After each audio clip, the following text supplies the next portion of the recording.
آپ کا ماشاءاللہ بزنس کہہ لیجیے، اور وہ بھی آپ ایجوکیشن فار ایجوکیشن کنسلٹنٹ میں کہوں گا، یا آپ نے دوسرے ممالک کے اندر جو ہے نا وہ یونیورسٹیز کے اندر بلکہ میڈیکل یونیورسٹیز کے ساتھ آپ نے کام کیا ہے، تو یہ ایکسپیرینس کیسا رہا اور یہ آپ نے کیوں شروع کیا اور کیسے شروع؟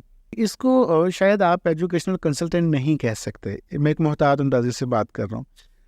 ایجوکیشنل کنسلٹنٹ وہ ہوتا ہے کہ جو آپ کو فار دا ہول پروگرام جو ہے نا آپ کو گائیڈ کرنے کی صلاحیت رکھتا ہے، آپ کو بتا سکتا ہے کہ آپ اس کنٹری میں چلے جائیں یا فلان جگہ چلے جائیں، اور مجھ میں تو وہ صلاحیت ہے ہی نہیں، میں سچ بتاؤں تو جو ایک ایجوکیشنل کنسلٹنٹس کی ایکسپرٹیز ہونی چاہیے وہ مجھ میں نہیں ہے۔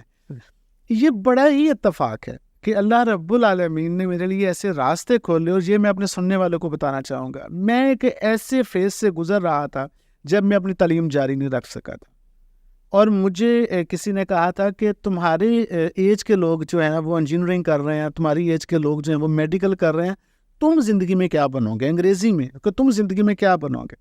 میں نے کہا یہ میں نے اللہ پر چھوڑ دیا کہ میں نے کیا بننا ہے، میں نے اپنے اوپر کوئی نہیں فیصلہ کیا لیا، یا میں متفکر بھی نہیں ہوں اس اعتبار سے۔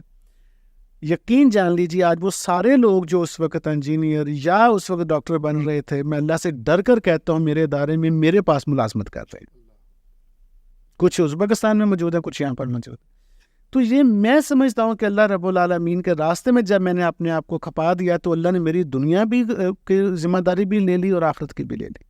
وہ تو خیر مرنے کے بعد پتہ چلے گا، لیکن دنیا کی تو اللہ رب العالمین نے مجھے مایوس نہیں کیا۔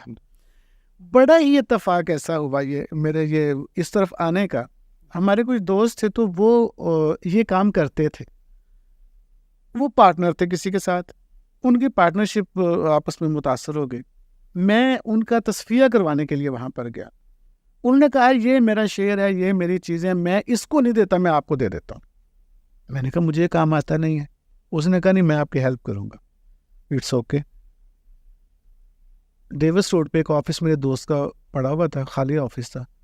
اس نے کہا یہ چائنا کی یونیورسٹی ہے، اس میں آپ ایڈمیشن کروائیے صرف میڈیکل کے اسٹوڈنٹ کو، اور وہاں بچے ٹیچر آلریڈی ہیں وہاں پہ انگلش پڑھانے والے۔ سر اس نے مجھے تعارف دے دیا، میں نے کہا سر، اور میرا چونکہ ایک طلبہ تنظیم میں رہ چکا تھا پاکستان بھر میں، الحمدللہ ٹوٹا پھوٹا تعارف میرا تھا۔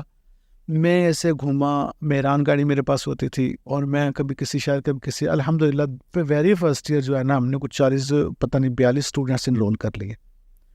اور وہ جب میں چائنا میں میڈیکل یونیورسٹی میں لے کر گیا، انہوں نے مجھے بہت رسپیکٹ دی کہ یہ بندہ اتنے اسٹوڈنٹ لے آیا ہے۔ انہوں نے مجھے آؤ بھاؤ کیا سارا، اور جو فیسیں ان کو جمع کروائی بچوں نے، تو مجھے اس میں سے ایک بڑا ہینڈسم انسینٹیو ریکگنیشن کے طور پر انہوں نے مجھے پیسے دیے۔ وہ مجھے اچھا لگا، میری تو پورے سال کی تنخواہ نہیں بنتی تھی اتنی جتنا انہوں نے مجھے اس ایکٹیویٹی کا دے دیا 3-4 مہینے۔ میں نے کہا ویری گڈ، ٹھیک ہو گیا۔